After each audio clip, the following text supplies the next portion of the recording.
my heart when constantly it seems as though we cannot be able to contain the problem of abduction of young people. And Mr. Speaker, I wanted just to inquire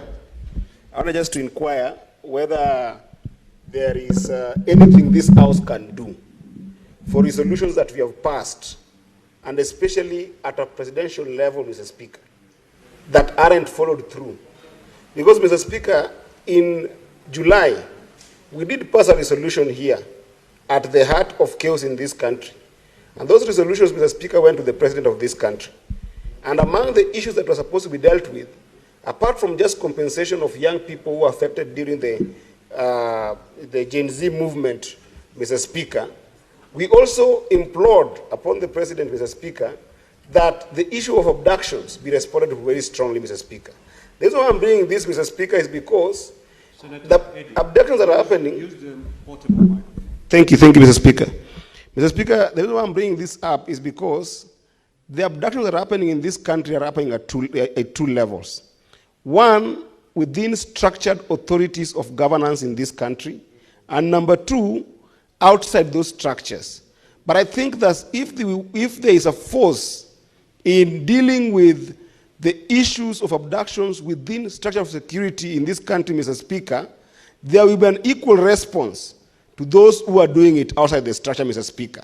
And therefore, Mr. Speaker, I wanted to inquire, and perhaps the majority leader can help us on this, Mr. Speaker, that if we end up having some resolutions in this House, Mr. Speaker, that can be able to pick on some of these issues that we are seeing in terms of abductions in the country, Mr. Speaker, that sometimes end up affecting the security infrastructure, Mr. Speaker, can we know how, if they're not responded to, Mr. Speaker, thank you, Mr. Speaker. And I think that it starts by making sure that the abductions that happen within the security infrastructure in this country, Mr. Speaker, are dealt with for once and for all, Mr. Speaker, so that those who are doing it outside the security infrastructure can take it more serious, Mr. Speaker, that you are saying point of order and young people are dying outside here, young people are being abducted, and they're becoming uneasy when there is no security infrastructure in the country. Eddy, what is your point of order, Senator Orwoba? We have heard you. You're just shouting. Mr. My mic. My mic.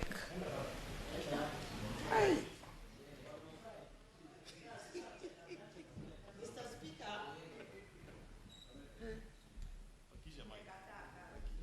I can lend you mine. Mr. Speaker, understanding Order 105, I have listened to Senator Eddy Oketch talking about abductions happening within the structures of government and outside other structures. And Mr. Speaker, you know, there is an allegation there being placed on, I'm not even sure whether he's targeting an individual in government, whether he's, because he has also mentioned the president at one point. Can he substantiate these structures within government where he's saying that are being used for abduction? Perhaps he knows of a unit, a particular unit that he can even just mention, so that even us as senators, we can come out and call out that unit. We would like to know which is this inside government. Maybe, and if he cannot substantiate, he must apologize and withdraw. Because this is the upper house. This is not the National Assembly. This is a house of records, a house of procedure, and we carry ourselves with facts. Mr. Speaker, let him substantiate.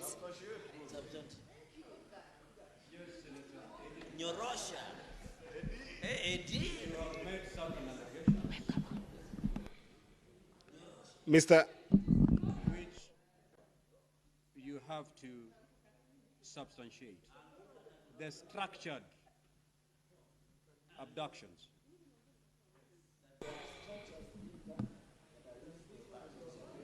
Mr. Speaker, Mr.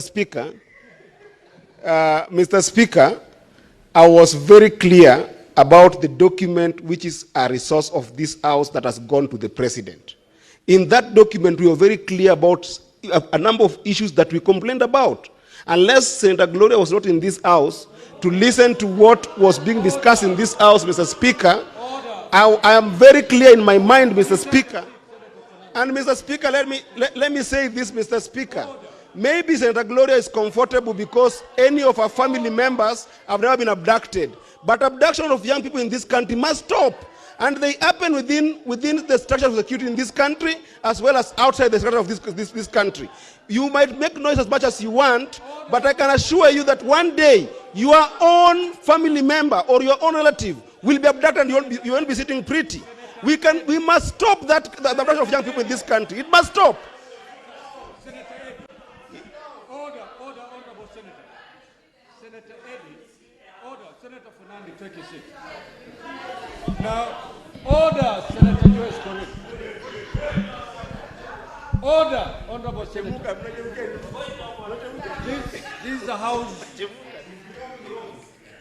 Senator Eddy, you are supposed to address the chair, not your colleagues. You've been called upon to substantiate an allegation that you've made.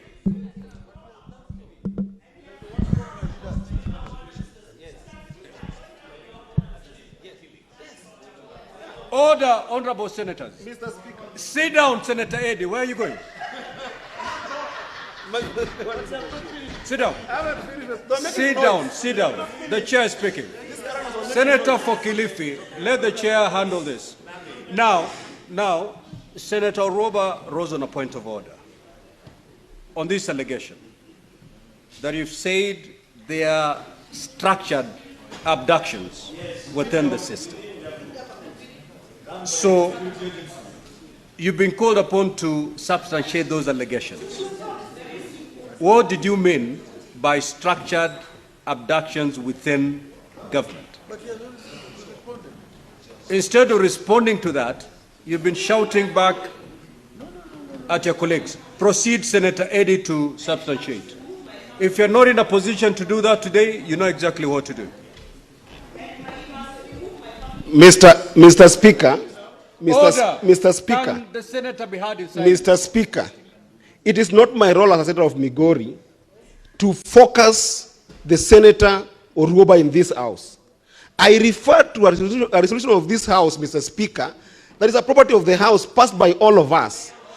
And Order. that resolution, Mr. Speaker, that resolution, if you read it, Mr. Speaker, it talks about abductions and killings that this Senate was tired of, addressed to government.